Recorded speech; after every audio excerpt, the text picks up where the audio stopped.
Welcome back to the podcast. We're so glad that you're joining us for our What's Love Got to Do with It series leading up to Valentine's Day. And this week we're talking about what love has to do with marriage. I am so excited. We haven't done a marriage episode since our first episode, which if you haven't seen it, you can go check it out. Yes. But that's right. One of my favorite things to talk about is marriage. Really? Okay. I wanted to be a marriage counselor, which I might have mentioned on here before. So I'm not an expert at all, but I love talking about it, and we've learned a little bit, Been married for a few years. I'm coming up on my 5-year anniversary. Oh my goodness. Yeah. So wow. It's been 5 years of experience, crazy. And you learn some stuff along the way. That's really the best way to learn. Yes. I mean, I think you should learn as much as you can before you get married. Very true. But you will learn the most through experience for sure. Mm-hmm. And on this series, last week we talked about kind of that vertical relationship with God, and understanding his love for us has nothing to do with our actions, how we act, how we interact with the world around us. That vertical relationship with him and his love for us does not change. Mm-hmm. And so if you haven't seen that, I highly, highly recommend you go and check it out, because it really is the foundation for everything that we're talking about in this series. If that aspect is not understood, then none of the rest is really gonna work out or make sense. Mm-hmm. And so just kind of recapping that one, there is nothing you can do to separate you from God's love. Absolutely nothing. And too often we attach our struggles, our actions, our lack of church attendance, whatever it may be, fill in the blank, and we think that it affects how God sees us. And that just simply isn't the case. However, does that mean that we can just act however we want and everything should just go fine? Not necessarily, because we live in a world full of people, and what we're going to start doing on this series is talk about our horizontal relationships with other people and with this world. Yeah. And because that is not necessarily unconditional, right? Mm-hmm. You're dealing with other people and situations, and sometimes we hurt them, sometimes they hurt us, and it gets messy. But as long as we have that anchor of God's love for us, then we can approach these other areas of our life with confidence. And so that's including our marriage, which might be one of the most difficult ones to navigate of them all sometimes. Yeah, it's true. And it's, like you said, it's so important to have that vertical relationship set before you try to have a healthy relationship with other people. I even think about thinking that when you step into marriage, that person is going to fulfill your happiness, or that they're going to be the one to bring you joy or bring you satisfaction. You can feel that way about a lot of things. But I think it really happens in marriage, and that'll be very unhealthy when you put that expectation. So just having that relationship with God where you have that fulfillment for his love, and then that can be a healthy place to start from, and before you have healthy relationships with other people. Yeah. But yeah, there's so many ways that love can be expressed in marriage and our relationships. But there was a few that came to mind when I was thinking about this topic. And the first one is that love is a choice. When we start to date somebody, it can be very exciting, right? And you kind of have rose-colored glasses. And there's this feeling of excitement, and this person's a mystery, and you haven't gone on dates with them before, and you're excited to get to know about them. So there's this feeling that comes along with meeting somebody and starting that relationship with them. And then a lot of times when people get married, they expect that that's going to continue on, and that's going to be the strength in their relationship. But then you realize that when life comes, and you're doing the day-to-day with somebody, those feelings aren't always present, and I do get excited, still, especially when Brian goes on a trip. I look forward so much to him coming back, and even the day-to-day, we work at the same place, but we don't see each other during work. And so I get excited for him to come home, so I'm not saying, once you get married, you don't want to hang out with them, but there's just this difference, the feelings of the original part of the relationship start to fade. And that's when it's really important to realize that love needs to be a choice, not just a feeling.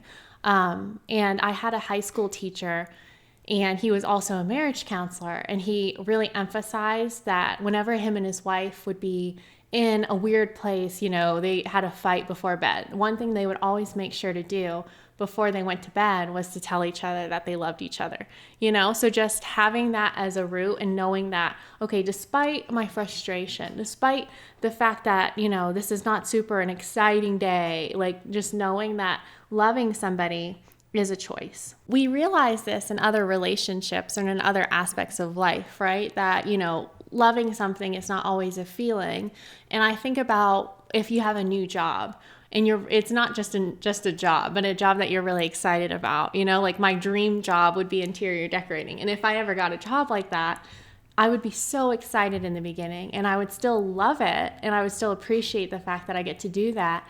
But on a day-to-day, I'm sure there would be things that come up that are difficult and that I don't really, and that feeling might not always be there about, because you're not always like picking out tiles and stuff in your job. There's parts of it that are more difficult. But another part that I think about that compares to this is Disney. And like, you know, when you're a kid and you go to Disney for the first time. No, I never did. Oh, well, okay, when you're an adult and you went to Disney for the first time. Disney. Like, there is that aspect of doing something for the first time that's really exciting. You're experiencing it for the first time. But as an adult, and this might not apply to everybody, but as an adult, I still love Disney so much.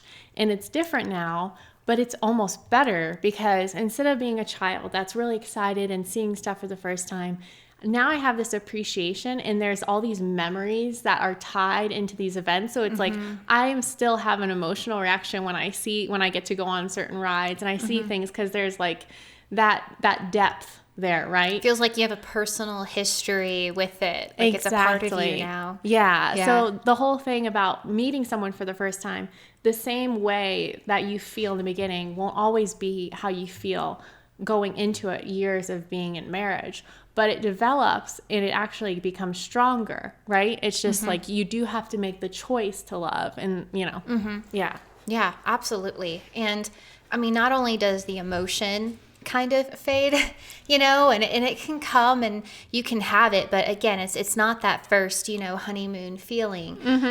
But I do think also when you get married, there are also things that can happen that can cause you to get frustrated with the other person too, and then that can steal away some of those feelings, you could say, or intentions to love the person. And I think sometimes it's just our own flesh, and then sometimes I think it's the enemy. But I know for like me, like something that I didn't notice until, of course, after we got married, but something that Jeff would do is he would wash his hands and then not dry them, like ever. That sounds terrible. How can he live that way? I don't know.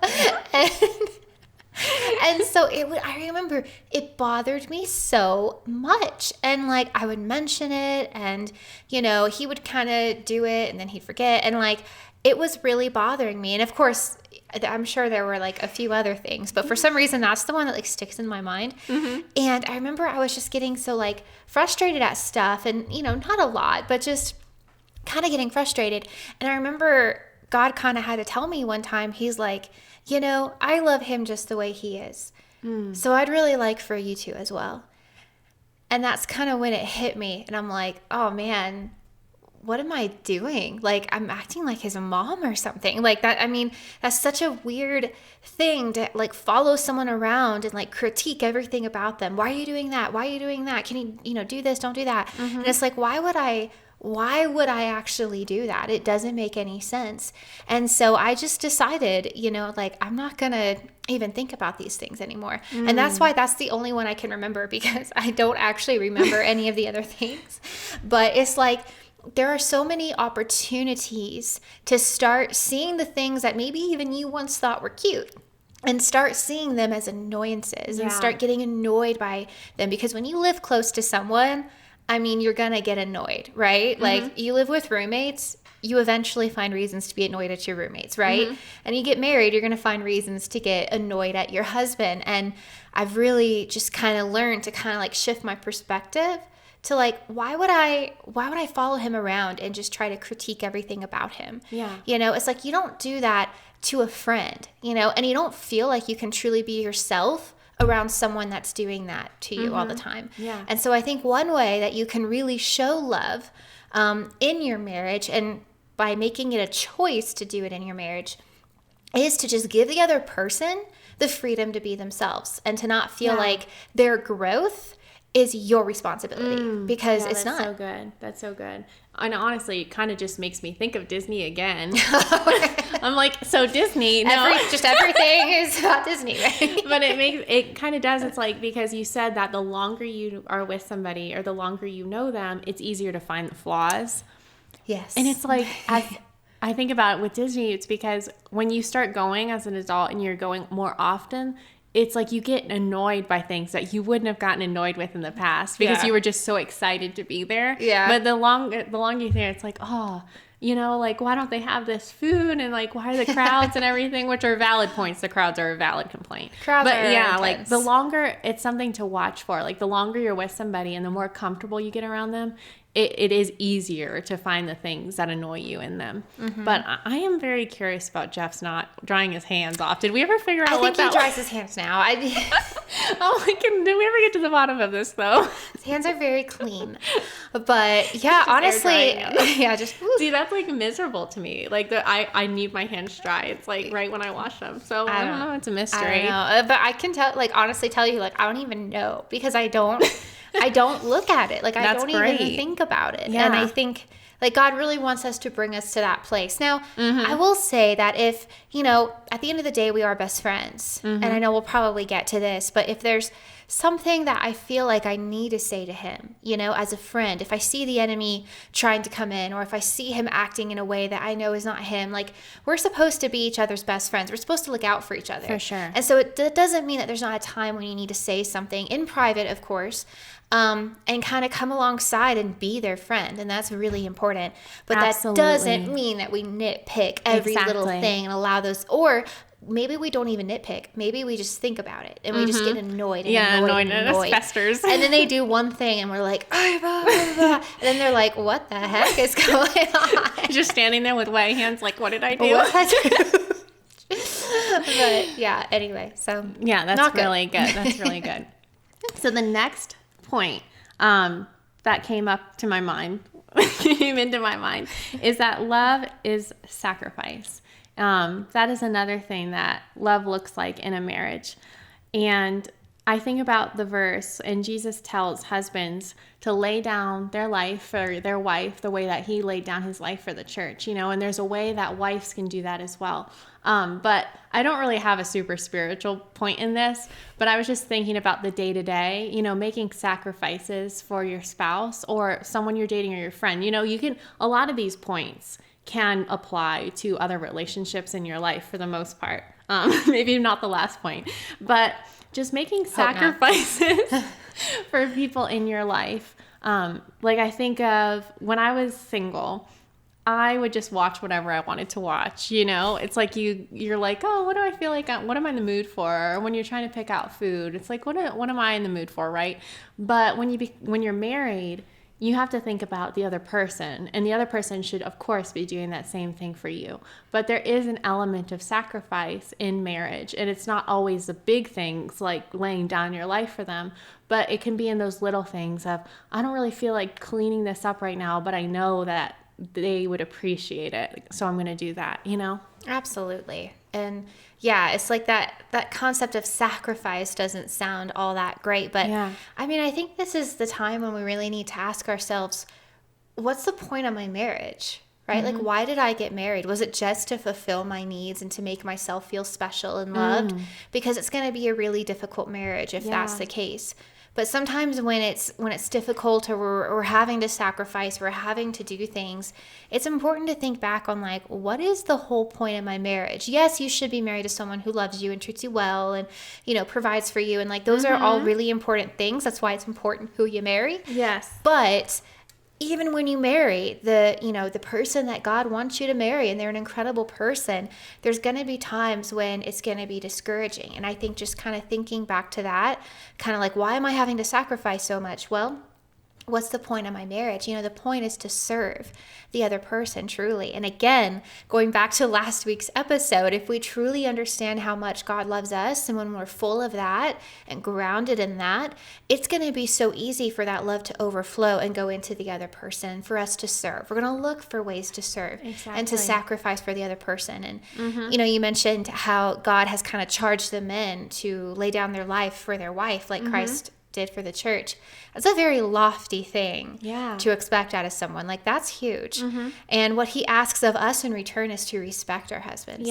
And for me personally, I feel like that's kind of the thing that is really the sacrifice of a woman to her husband, because we love to control things, right? Like, we love control. We want to fit everything into our little box so that we know that we have control over it, and we can do what we need to, and we won't be left alone, and everything will be fine because we're in control. And I think one way that we really sacrifice for our husband is to live a sacrificial life of respect. I'm going to respect you with my words, with my actions. I wasn't given the thing of laying down of course, it's like we do in a sense lay down our lives, but I'm also not the man. And so it's like, what I can give in return is that respect and that honor.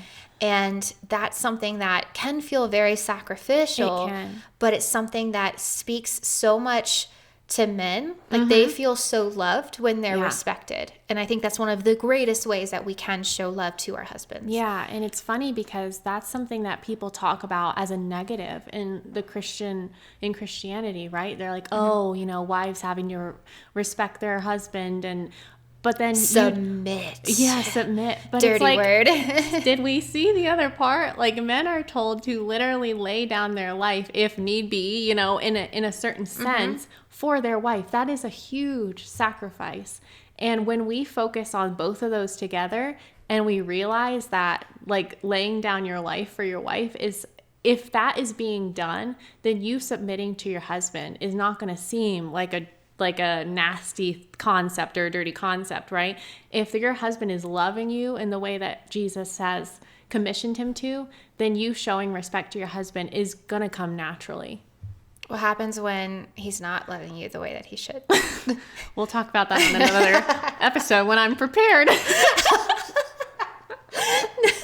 No, but I think that's a really good point, is like, so many of us are like, well, yeah, but I'm only doing this because he's got the problem. Like, he's not treating me right. Yes. And, there's never an excuse for abuse or anything like that. And that needs to be made clear. Yeah. But a lot of times we just feel frustrated because we feel like we're not respected, or, we're not being valued or trusted or things like that.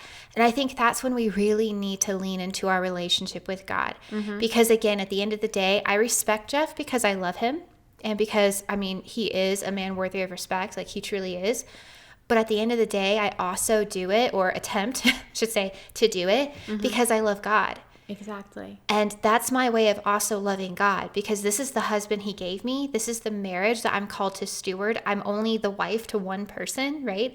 And so at the end of the day, even if you feel like he doesn't deserve it, if you're fighting, if there's struggles, if you don't feel maybe as valued as you should, it's still a way that you can give praise and honor and love to God by actually respecting your husband, showing that respect even when he doesn't deserve it.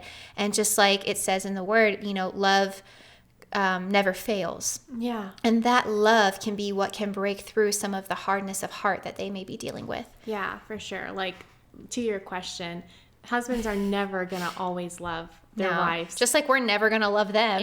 And we're never always going to show them the right respect, the level of respect every single time. But when we focus on Jesus as being the one who loves us so much, and we focus on that, it'll make it easier for us to fulfill the commission of God to respect them. Absolutely. Yeah. Just like I was just talking about not nitpicking every little thing that they do that annoys you. It's also important to give grace to each other. Just like you really want grace when you mess up and you are snooty and you don't do the right thing, and we want them to give us grace and be like, hey, I'm not perfect. Please give me grace. It's like we need to be the first to extend grace as well to the other person and just be like, look, I get it. It's okay. I love you. Exactly. Yeah. Yeah. And that can go so far in a marriage. Okay, so one of the big areas I think that we are called to show love in our marriages, that it kind of comes out either for better or worse, is the friendship aspect of our marriage. And I don't think a lot of us actually think about it. It's like we know it, but do we actually think about the friendship that we're growing with the person? And I know for Jeff and I, we were friends for, like 3 years before we started dating. Yeah. And we were like best friends for a little while. And I'm so grateful for that because it really set a foundation of friendship in our marriage. And because we were always like friends first. That was always just like the foundation. And I think that that's just something that's a little bit maybe overlooked in marriage because it's like, oh, I have my friends and then I have my husband and it's different and we're more than friends. And it's like, of course you're more than friends. I hope you don't do those things with your friends, you know what I'm saying? But it's like, you're clearly more than friends. Yeah. But at the end of the day, kind of like what you're saying, the emotions go up and down, they fade, they come in, life happens. The thing that's going to get you through is a foundation of friendship. I heard it said once, I don't know if it was in a movie or a quote, but it said, it's not about who you want to spend Friday night with, but it's also about who you want to spend all day Saturday with. And I think that's just a really good way of looking at it when it comes to like marriage and the person that you want to be with. Because, I mean, at the end of the day, I can honestly say that Jeff is the person I like being with. Like, we don't have to even be talking. We love watching YouTube and we love watching movies and hanging out. And it's just...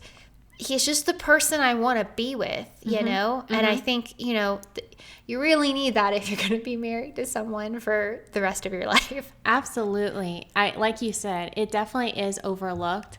And it actually makes me think of in The Office when Michael's dating Jan and he was like, I knew the best relationships start from friendships or something. Do you remember when he says that? But they weren't friends. But But that's what makes it so funny. It's completely random, but I just thought about that. All right. But anyway, something we kind of talked about in our first episode when we were talking about marriage is how when you're married to somebody, it's really easy to have stuff that each one of you enjoys and you do that separately. And I'm not saying that that's bad. Like, that's probably healthy to a certain extent. But when you have stuff that you can do together that you love, that is going to build that friendship. Like, making an intentional decision to find things that you can do together that you love, like watching YouTube videos or something. Because we're so original. Well, anything like that. Because friends, that's what they do. I mean, people who become friends, it's because they find that they have stuff in common and they can bond over it. So, just realizing that in marriage, sometimes stuff doesn't have to be so serious. Like, you can laugh with them. You can go out and do something that you love together. But then another thing in friendship that I was thinking about is the element of being able to be transparent with that person.